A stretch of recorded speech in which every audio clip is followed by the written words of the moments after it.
History That Doesn't Suck is a bi-weekly podcast delivering a legit, seriously researched, hard-hitting survey of American history through entertaining stories. If you'd like to support HTDS or enjoy some perks, like ad-free early releases or patron-exclusive mini-episodes, please consider giving at patreon.com/History That Doesn't Suck. To keep up with HTDS news, follow us on Facebook, Twitter, or Instagram.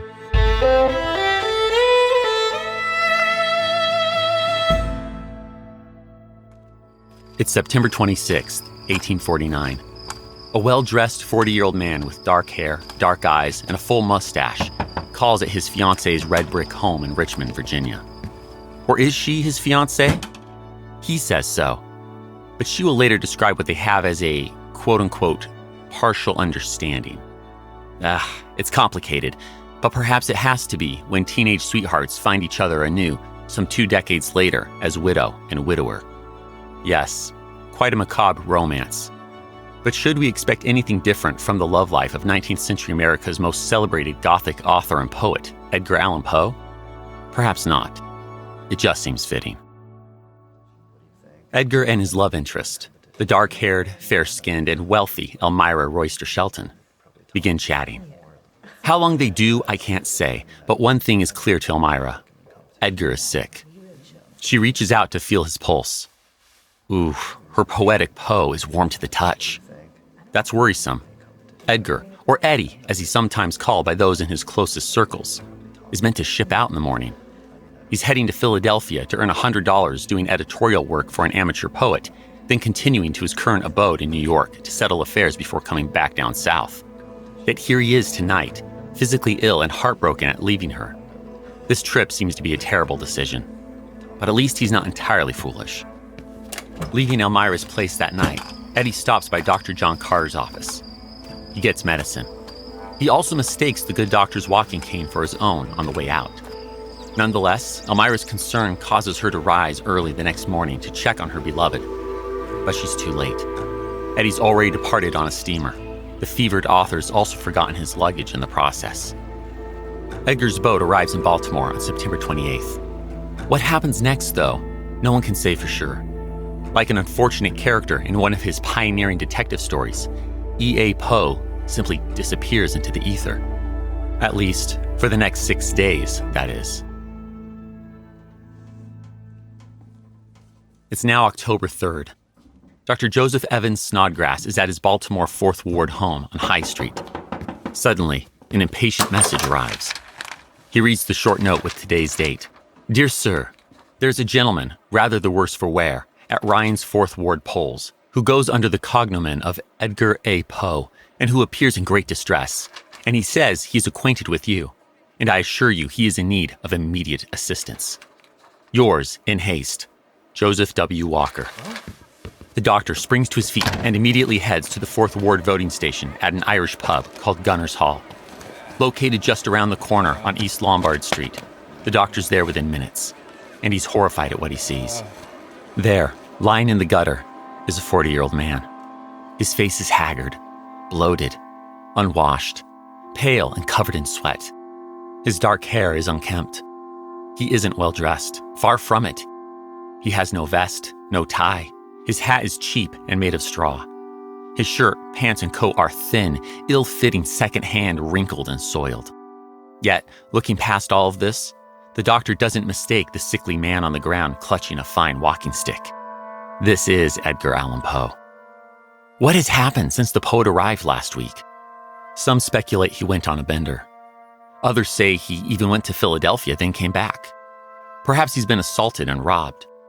Considering his clothes and clear state of intoxication at a polling station, some think a political gang kidnapped Edgar, plastered him up, then made him fraudulently vote over and over in various disguises. Could be. This practice, known as cooping, is rather common in the 1840s, especially in Baltimore. But the fact of the matter is, we'll never actually know. Just moments after Dr. Joseph Evans Snodgrass arrives, Edgar's uncle by marriage, Henry Herring, happens by. The two men take the comatose author to Washington College Hospital. Per the usual practice when treating drunkards here, resident physician Dr. John Moran places Edgar in a grim, ghastly prison-like room. After 2 days, The disheveled writer reaches a sufficient state of recovery to communicate, but he's completely confused. The perhaps engaged widower speaks of his wife and doesn't know when he left Richmond, nor can he detail what happened to him between his disembarkment in Baltimore and his being found in the gutter almost a week later. When the doctor suggests he'll recover, Edgar answers with a wish that some good friend would blow his brains out with a pistol. The next day, Saturday, Edgar is delirious. "Reynolds! Reynolds!" he cries repeatedly. Who this Reynolds for whom he calls is, I can't say. It's now 5 a.m., Sunday, October 7th, 1849. Edgar is frail. His breath grows shallow as he scarcely more than mutters, "Lord, help my poor soul." Or so Dr. John Moran claims. But whether the poet did or did not, whether he was beaten or cooped in the days prior, all of this will remain a mystery.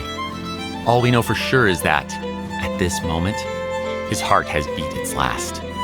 E.A. Poe has left this world. The author's pen shall be lifted, nevermore.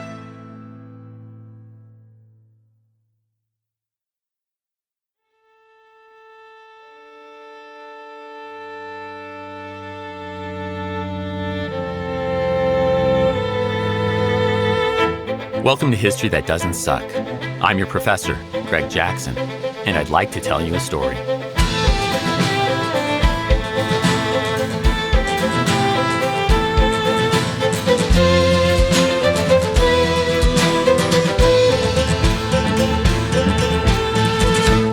Friends, I have a confession for you.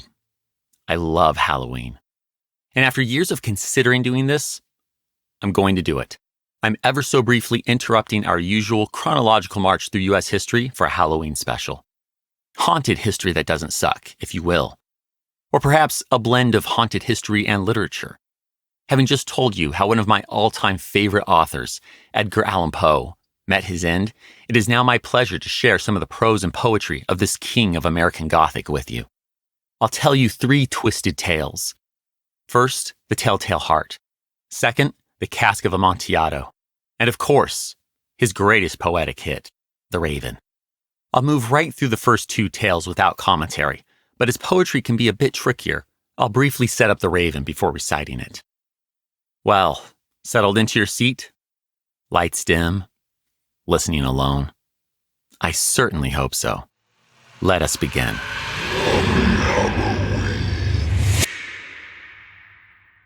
The Telltale Heart by Edgar Allan Poe.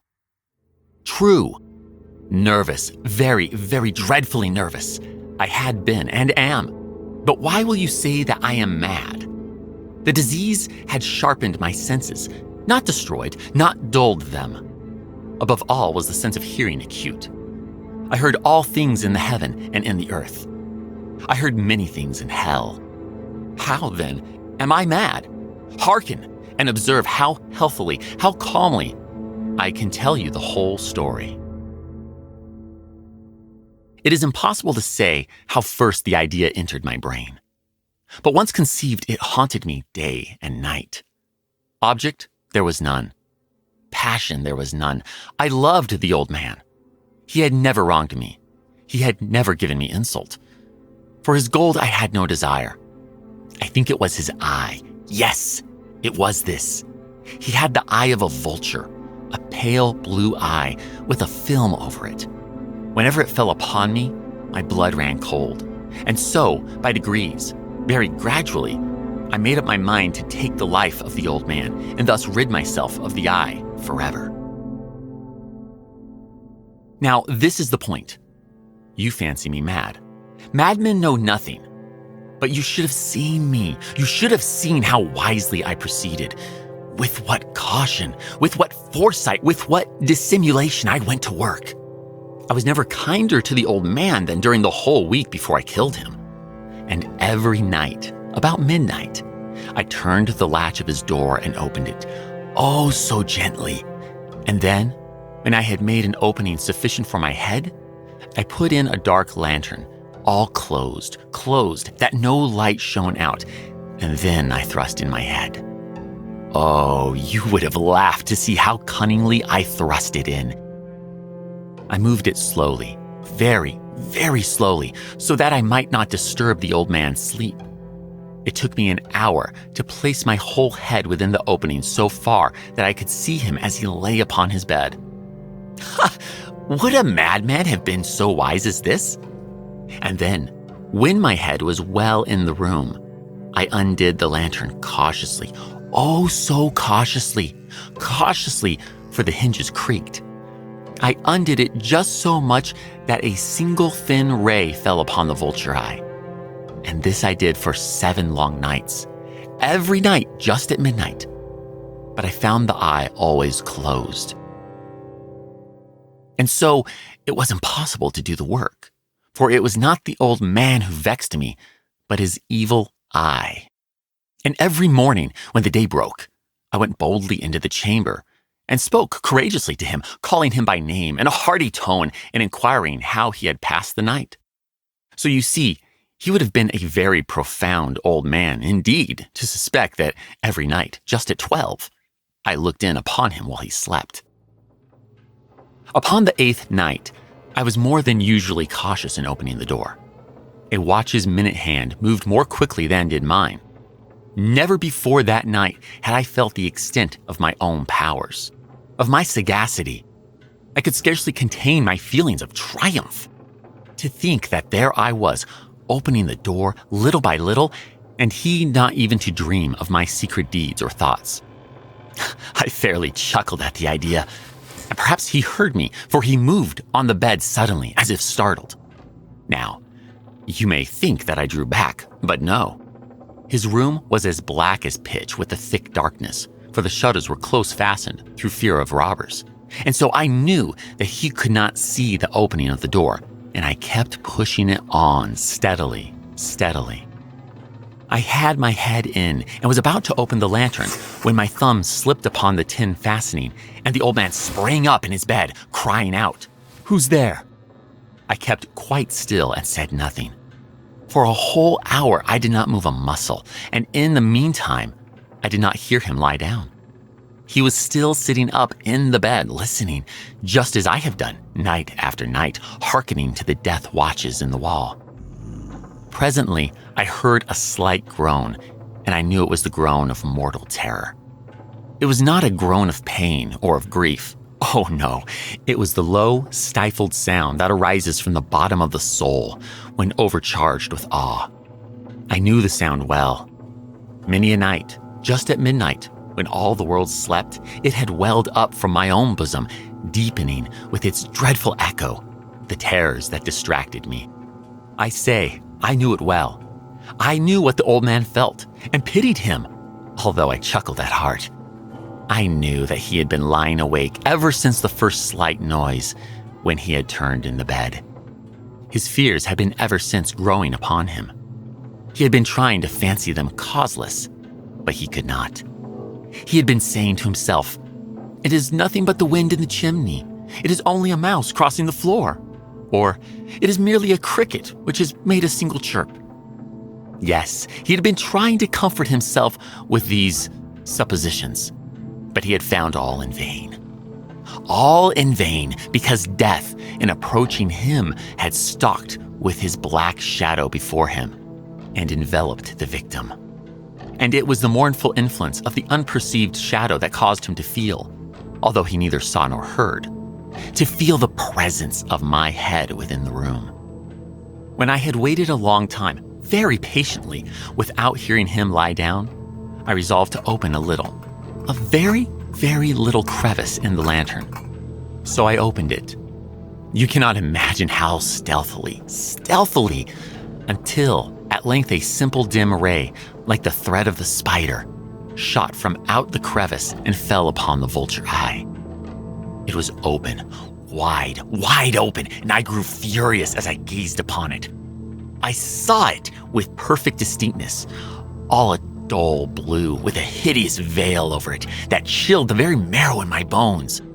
But I could see nothing else of the old man's face or person, for I had directed the ray as if by instinct precisely upon the damned spot. And have I not told you that what you mistake for madness is but over-acuteness of the sense? Now, I say, there came to my ears a low, dull, quick sound, such as a watch makes when enveloped in cotton. I knew that sound well, too. It was the beating of the old man's heart.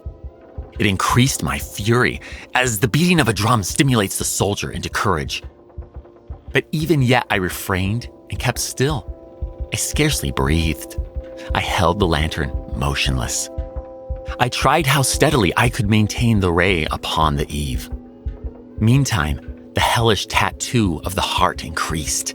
It grew quicker and quicker and louder every instant. The old man's terror must have been extreme. It grew louder. I say louder every moment. Do you mark me well? I have told you that I am nervous. So I am. And now, at the dead hour of the night, amid the dreadful silence of that old house, so strange a noise as this excited me to uncontrollable terror. Yet, for some minutes longer, I refrained and stood still. But the beating grew louder.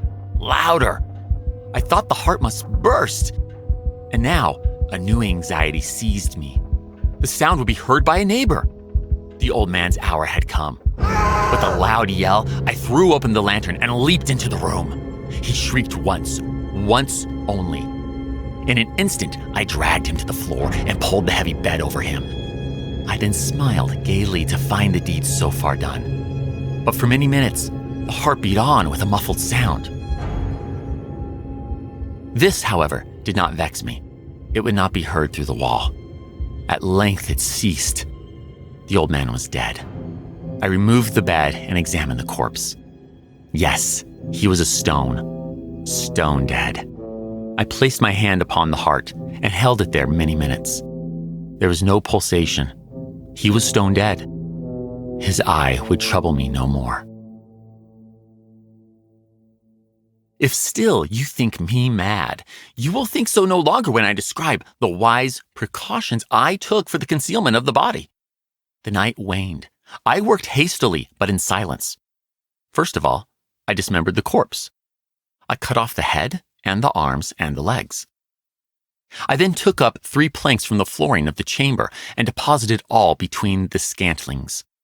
I then replaced the boards so cleverly, so cunningly, that no human eye, not even his, could have detected anything wrong. There was nothing to wash out. No stain of any kind. No blood spot whatever. I had been too wary for that.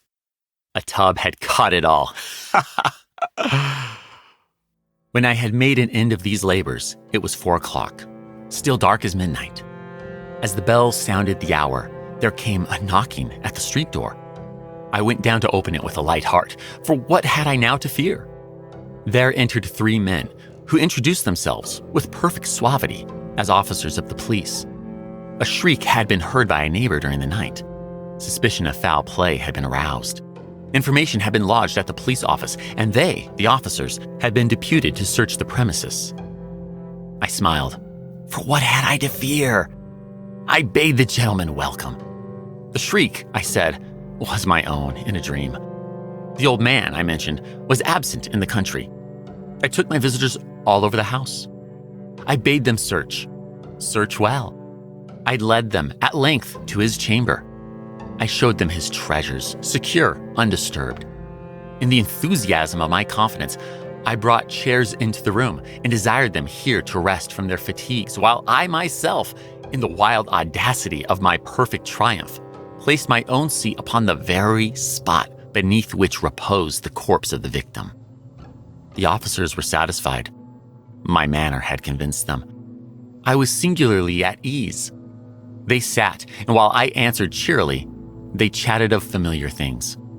But, ere long, I felt myself getting pale and wished them gone. My head ached, and I fancied a ringing in my ears. But still they sat, and still chatted. The ringing became more distinct. It continued and became more distinct. I talked more freely to get rid of the feeling, but it continued and gained definiteness, until at length, I found that the noise was not within my ears. No doubt I now grew very pale, but I talked more fluently with a heightened voice. Yet the sound increased, and what could I do? It was a low, dull, quick sound, much such a sound as a watch makes when enveloped in cotton. I gasped for breath, and yet the officers heard it not. I talked more quickly, more vehemently, but the noise steadily increased. I arose and argued about trifles in a high key with violent gesticulations, but the noise steadily increased. Why would they not be gone? I paced the floor to and fro with heavy strides, as if excited to fury by the observations of the men, but the noise steadily increased. Oh God, what could I do? I foamed, I raved, I swore. I swung the chair upon which I had been sitting and grated it upon the boards, but the noise arose over all and continually increased. It grew louder, louder, louder, and still the men chatted pleasantly and smiled. Was it possible they heard not? Almighty God, no, they heard. They suspected, they knew. They were making a mockery of my horror. This I thought, and this I think. But anything was better than this agony. Anything was more tolerable than this derision. I could bear those hypocritical smiles no longer. I felt that I must scream or die. And now, again, hark, louder, louder, louder, louder. Villains, I shrieked. Dissemble no more. I admit the deed. Tear up the planks. Here. It is the beating of his hideous heart.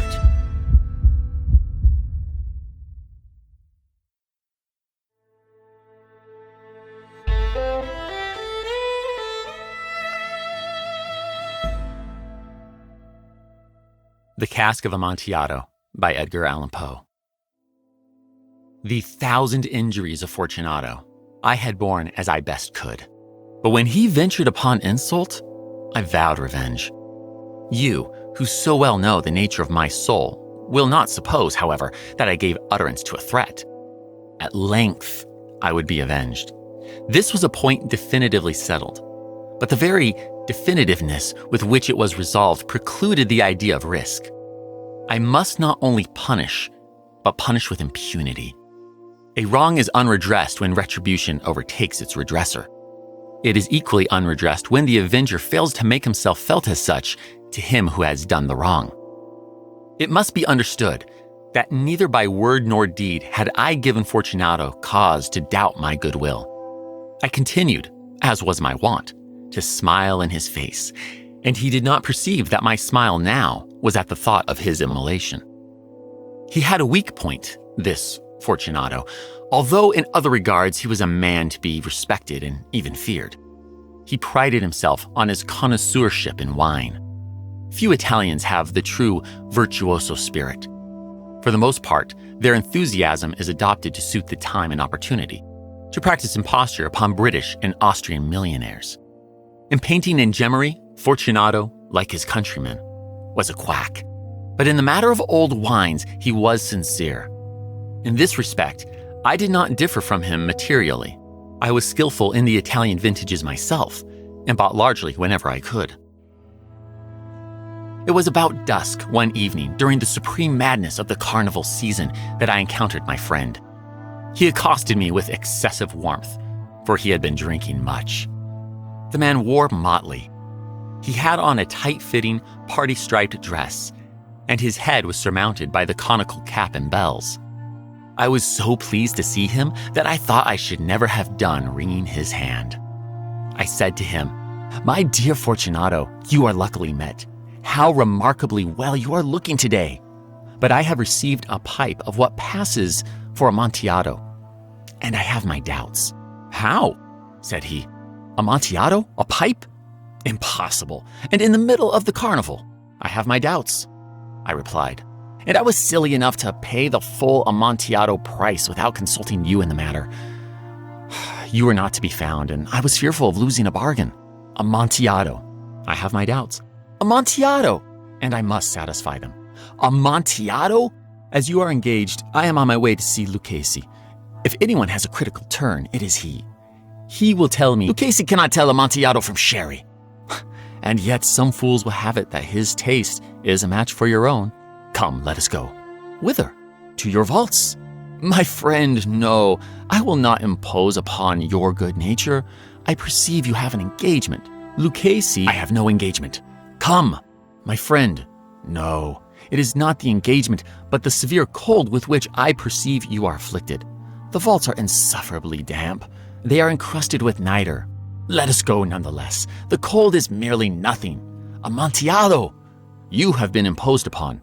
And as for Lucchese, he cannot distinguish sherry from Amontillado." Thus speaking, Fortunato possessed himself of my arm. Putting on a mask of black silk and drawing a roquelaire closely about my person, I suffered him to hurry me to my palazzo. There were no attendants at home. They had absconded to make merry in honor of the time. I had told them that I should not return until the morning and had given them explicit orders not to stir from the house.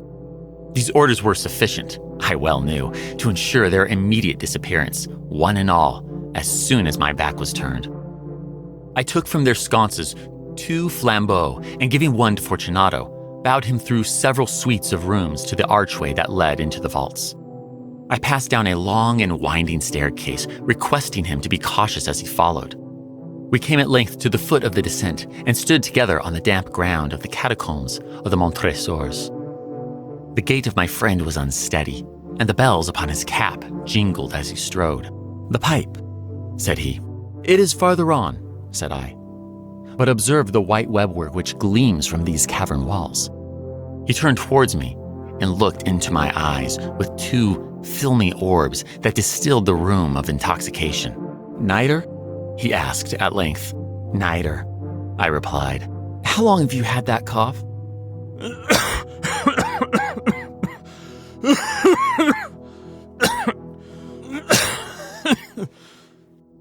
My poor friend found it impossible to reply for many minutes. "It is nothing," he said at last. "Come," I said with decision. "We will go back. Your health is precious. You are rich, respected, admired, beloved. You are happy, as once I was. You are a man to be missed. For me, it is no matter. We will go back. You will be ill, and I cannot be responsible. Besides, there is Lucchese." "Enough," he said. "The cough is a mere nothing. It will not kill me. I shall not die of a cough." "True, true," I replied. "And indeed, I had no intention of alarming you unnecessarily. But you should use all proper caution. A draught of this Medoc will defend us from the damps." Here I knocked off the neck of a bottle, which I drew from a long row of its fellows that lay upon the mold. "Drink," I said, presenting him the wine. He raised it to his lips with a leer. He paused and nodded to me familiarly, while his bells jingled. "I drink," he said, "to the buried that repose around us, and I to your long life." He again took my arm, and we proceeded. "These vaults," he said, "are extensive." "The Montresors," I replied, "were a great and numerous family." "I forget your arms." "A huge human foot door in a field azure. The foot crushes a serpent rampant whose fangs are embedded in the heel. And the motto? Nemo me impune lacessit." "Good," he said. The wine sparkled in his eyes, and the bells jingled. My own fancy grew warm with the Medoc. We had passed through walls of piled bones, with casks and puncheons intermingling, into the inmost recesses of the catacombs. I paused again, and this time made bold to seize Fortunato by the arm above the elbow. "The niter," I said. "See, it increases. It hangs like moss upon the vaults. We are below the river's bed.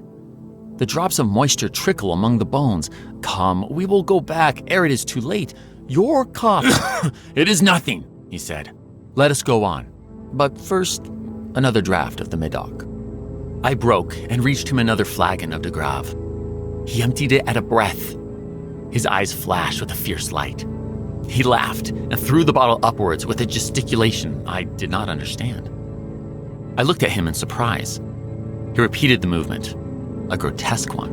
"You do not comprehend," he said. "Not I," I replied. "Then you are not of the Brotherhood." "How? You are not of the Masons?" "Yes, yes," I said. "Yes, yes. You? Impossible. A Mason?" "A Mason," I replied. "A sign," he said. "It is this," I answered, producing a trowel from beneath the folds of my roquelaire. "You jest!" he exclaimed, recoiling a few paces. "But let us proceed to the Amontillado." "Be it so," I said, replacing the tool beneath the cloak and again offering him my arm. He leaned upon it heavily, we continued our route in search of the Amontillado.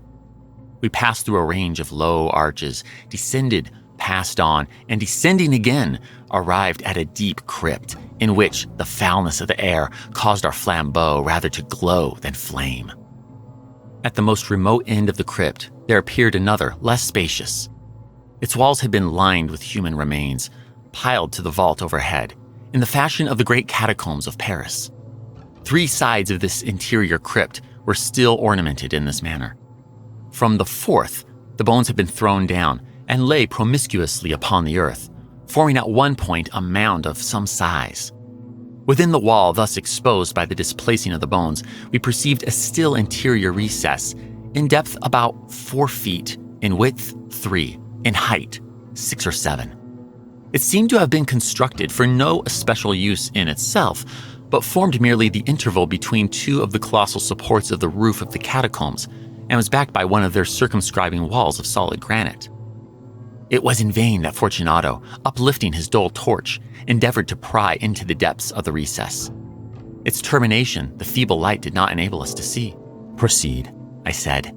"Herein is the Amontillado. As for Lucchesi, he is an ignoramus," interrupted my friend as he stepped unsteadily forward, while I followed immediately at his heels. In an instant, he had reached the extremity of the niche, and finding his progress arrested by the rock, stood stupidly bewildered. A moment more, and I had fettered him to the granite. In its surface were 2 iron staples, distant from each other about 2 feet, horizontally. From one of these depended a short chain, from the other a padlock. Throwing the links about his waist, it was but the work of a few seconds to secure it. He was too much astounded to resist. Withdrawing the key, I stepped back from the recess. "Pass your hand," I said, "over the wall. You cannot help feeling the niter. Indeed, it is very damp. Once more, let me implore you to return. No? Then I must positively leave you. But I must first render you all the little attentions in my power." "The Amontillado!" ejaculated my friend, not yet recovered from his astonishment. "True," I replied. "The Amontillado." As I said these words, I busied myself among the pile of bones of which I have before spoken. Throwing them aside, I soon uncovered a quantity of building stone and mortar. With these materials and with the aid of my trowel, I began vigorously to wall up the entrance of the niche. I had scarcely laid the first tier of my masonry when I discovered that the intoxication of Fortunato had in a great measure worn off. The earliest indication I had of this was a low, moaning cry from the depths of the recess. It was not the cry of a drunken man. There was then a long and obstinate silence. I laid the 2nd tier, and the 3rd, and the 4th, and then I heard the furious vibrations of the chain. The noise lasted for several minutes, during which, that I might hearken to it with the more satisfaction, I ceased my labors and sat down upon the bones. When at last the clanking subsided, I resumed the trowel, and finished without interruption the 5th, the 6th, and the 7th tier. The wall was now nearly upon a level with my breast. I again paused, and holding the flambeau over the masonwork, threw a few feeble rays upon the figure within. A succession of loud and shrill screams, bursting suddenly from the throat of the chained form, seemed to thrust me violently back. For a brief moment, I hesitated. I trembled. Unsheathing my rapier, I began to grope with it about the recess. But the thought of an instant reassured me. I placed my hand upon the solid fabric of the catacombs and felt satisfied. I reapproached the wall. I replied to the yells of him who clamored. I re-echoed. I aided. I surpassed them in volume and strength. I did this, and the clamorer grew still. It was now midnight, and my task was drawing to a close. I had completed the 8th, the 9th, and the 10th tier. I had finished a portion of the last and the 11th. There remained but a single stone to be fitted and plastered in. I struggled with its weight.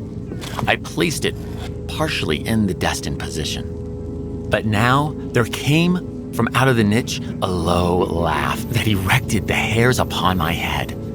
It was succeeded by a sad voice, which I had difficulty in recognizing as that of the noble Fortunato.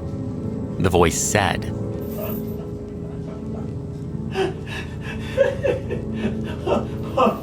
very good joke indeed. An excellent jest. We will have many a rich laugh about it at the palazzo. Over our wine. The Amontillado, I said. Yes, the Amontillado. But is it not getting late? Will not they be awaiting us at the palazzo, the Lady Fortunato and the rest? Let us be gone. Yes, I said. Let us be gone. For the love of God, Montresor! Yes, I said. For the love of God. But to these words, I hearkened in vain for a reply. I grew impatient. I called aloud, Fortunato. No answer. I called again, Fortunato. No answer still. I thrust a torch through the remaining aperture and let it fall within. There came forth in return only a jingling of the bells.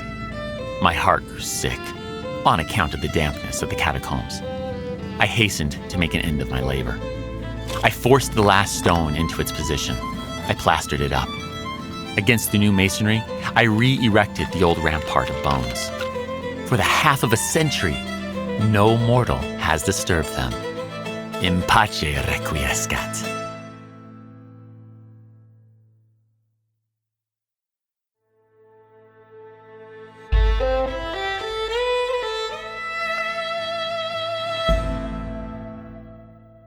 Now, ghosts and ghouls, with the beating of a hideous heart underfoot and Fortunato's final cries stifled by stone, we turn to our final tale of terror.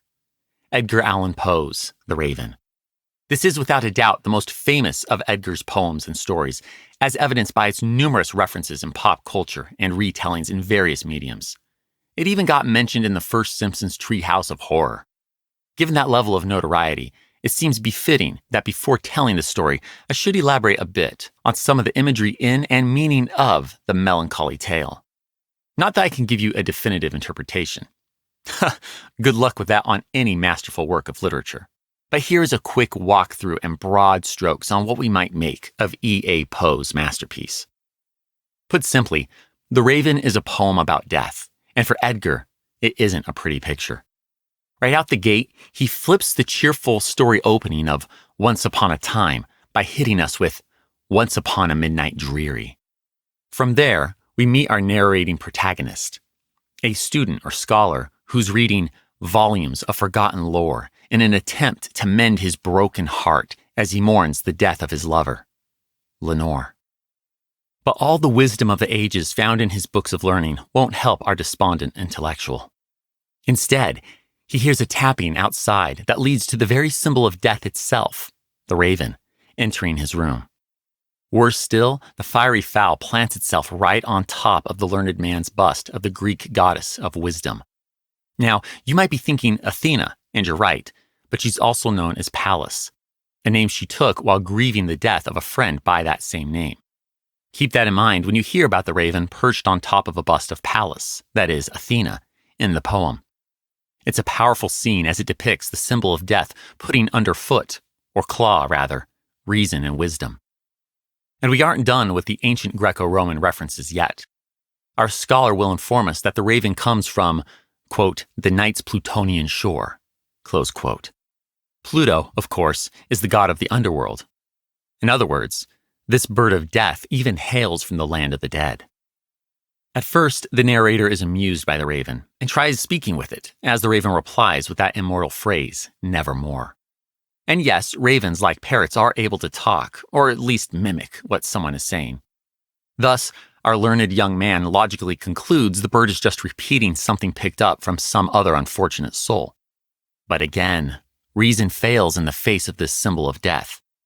As the raven refuses to leave and keeps repeating that one word, nevermore, the scholar slips from his logical position and starts to give the bird's repetition meaning.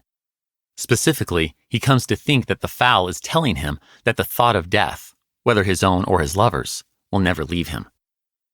Faced with this terrible fate, the intellectual surrenders his scholarly ideas and seeks comfort elsewhere, religion. As the air begins to feel heavier, perhaps a physical manifestation of his extreme emotional turmoil, He's sure it's due to angels, called seraphim, who must be in the room, swinging incense-burning censers. In this religious state of mind, the young scholar now wonders if the raven is a devil. But he also hopes it's a prophet sent by the angels to bring him an ancient potion that induces forgetfulness, nepenthe. With it, perhaps our intellectual hopes to overcome his failure to negotiate death by simply forgetting it. And to this, the raven replies once again, nevermore. As the inescapable idea of death begins to drive the narrator into madness, he begs the raven to tell him if there is balm in Gilead. Ah, this is a biblical cry for help. Edgar could be influenced by Jeremiah 8:22 in the Old Testament, which reads, "Is there no balm in Gilead? Is there no physician there?" This healing balm is a medicinal resin made from the evergreens in Gilead, located east of the Jordan River. Symbolically, though, it echoes cries for divine rest and relief from suffering. Essentially, our anguished intellectual is asking if there is divine comfort to be had in the face of death. The raven replies once more in the negative. The languishing narrator then asks one final question.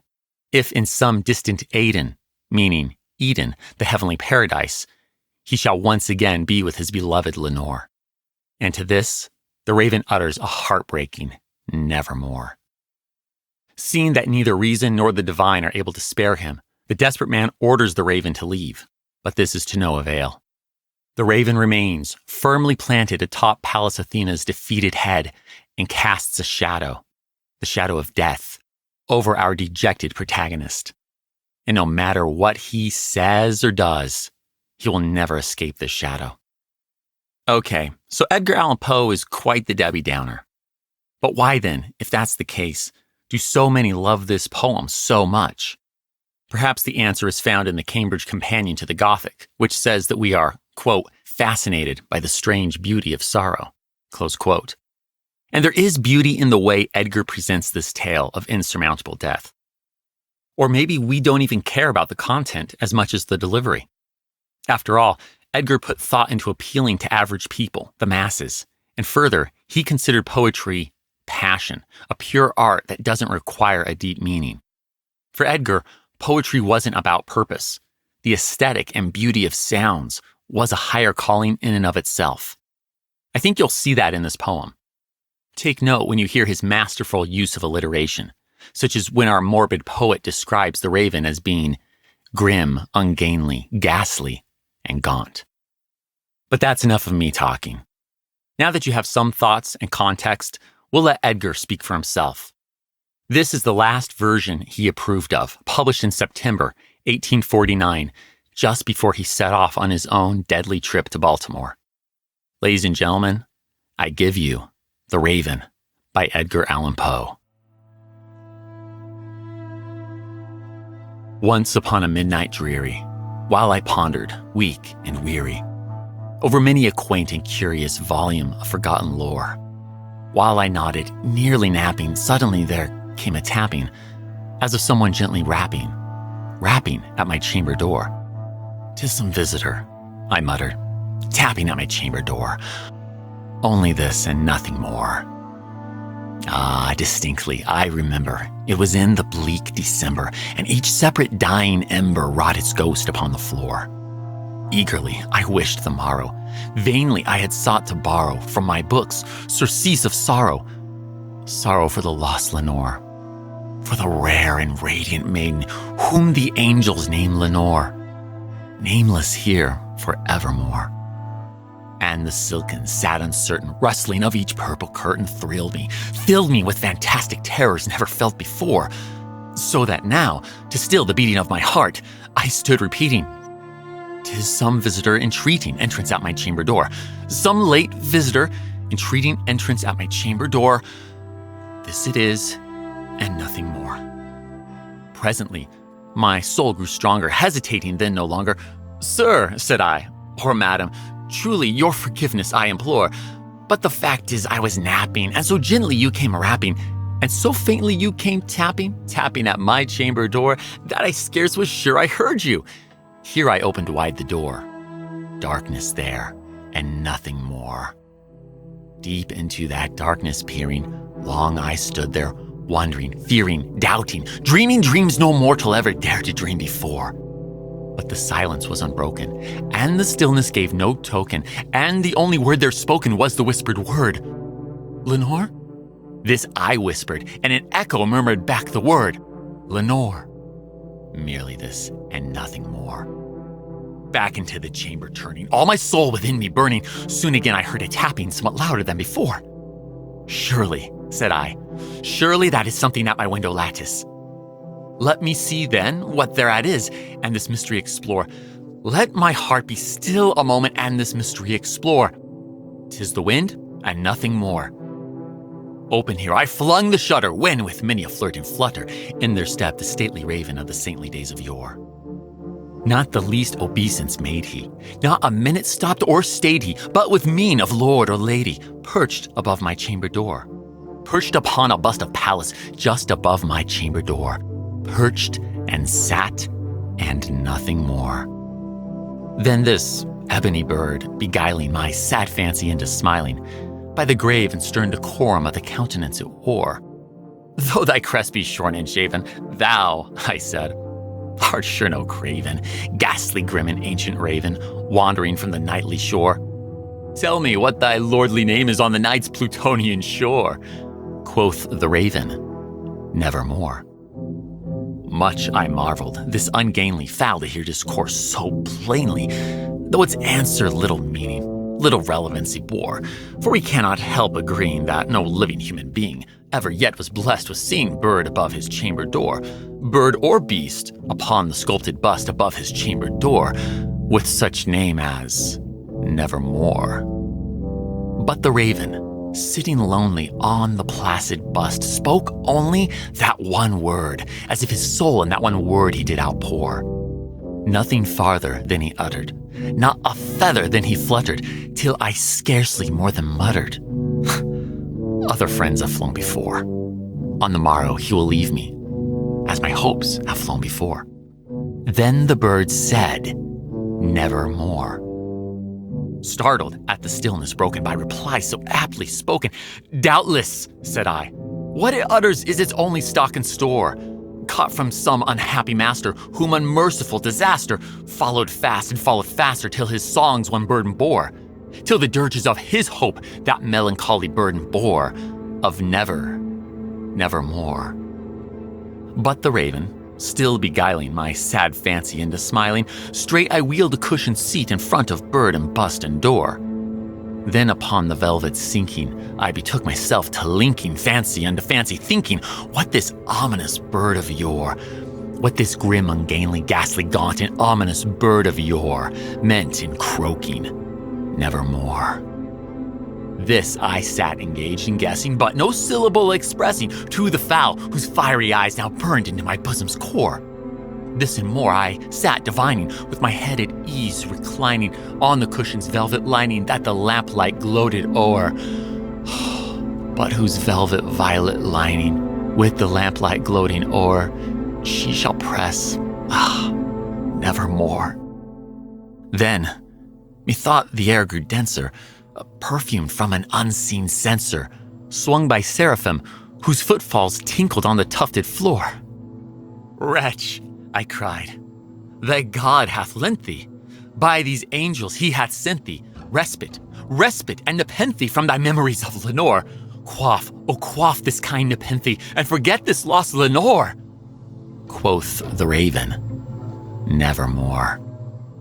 "Prophet," said I, "thing of evil, prophet still if bird or devil, whether tempter sent, or whether tempest tossed thee here ashore, desolate yet all undaunted, on this desert land enchanted, on this home by horror haunted, tell me truly, I implore, is there ball in Gilead? Tell me, I implore." Quoth the raven, "Nevermore."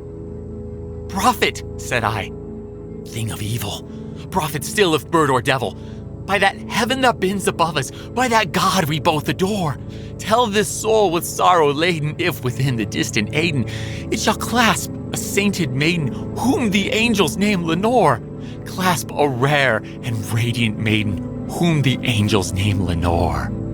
Quoth the raven, nevermore. Be that word our sign of parting, bird or fiend? I shrieked, upstarting. Get thee back into the tempest and the night's Plutonian shore. Leave no black plume as a token of that lie thy soul hath spoken. Leave my loneliness unbroken. Quit the bust above my door. Take thy beak from out my heart, and take thy form from off my door. Quoth the raven, nevermore. And the raven, never flitting, still is sitting on the pallid bust of Pallas just above my chamber door. And his eyes have all the seeming of a demon's that is dreaming, and the lamplight o'er him streaming throws his shadow on the floor. And my soul from out that shadow that lies floating on the floor shall be lifted nevermore. History That Doesn't Suck is created and hosted by me, Greg Jackson. Episode researched and written by Greg Jackson, Zachary Weaver, and special guest author E.A. Poe. Additional research by Kelsey Dines. Production by Airship. Sound design by Molly Bach. Theme music composed by Greg Jackson. Arrangement and additional composition by Lindsey Graham of Airship. For bibliography of all primary and secondary sources consulted in writing this episode, visit htdspodcast.com. HTDS is supported by fans at patreon.com/history that doesn't suck. My gratitude to you kind souls providing funding to help us keep going. Thank you. And a special thanks to our patrons, whose monthly gift puts them at producer status. Nanette Averill, Foxcar Barrett, Henry Brunges, Will Caldwell, Christopher Cottle, Jason Karstens, Bryce Chaplin, John Frugal Dougal, Kyle Decker, Bob Drazovich, Joe Dobis, Duke Kellis, Michael and Rachel Ercolini, Diego Fletis, Andrew Fortunati, Kyle Gensler, Lee Goldman, Jennifer in Houston, Brad Herman, Jeremy James, Dex Jones, John Keller, Todd Kine, Amber Clandred, Aaron Lapellis, Chris Mendoza, Rich Miller, Michael McWhorter, Jeffrey Moots, Nick Navoda, Fox Osborne, Amanda Parker, Christopher Pullman, Sean Reagan, John Schaefer, David and Alexander Sharp, John Savage, Scott Slaymaker, Kirk Somero, Bill Thompson, Sarah Treywick, Brandon Unheim, TJ Walker, and Jeffrey Watts. Join me in 2 weeks, where I'd like to tell you a story.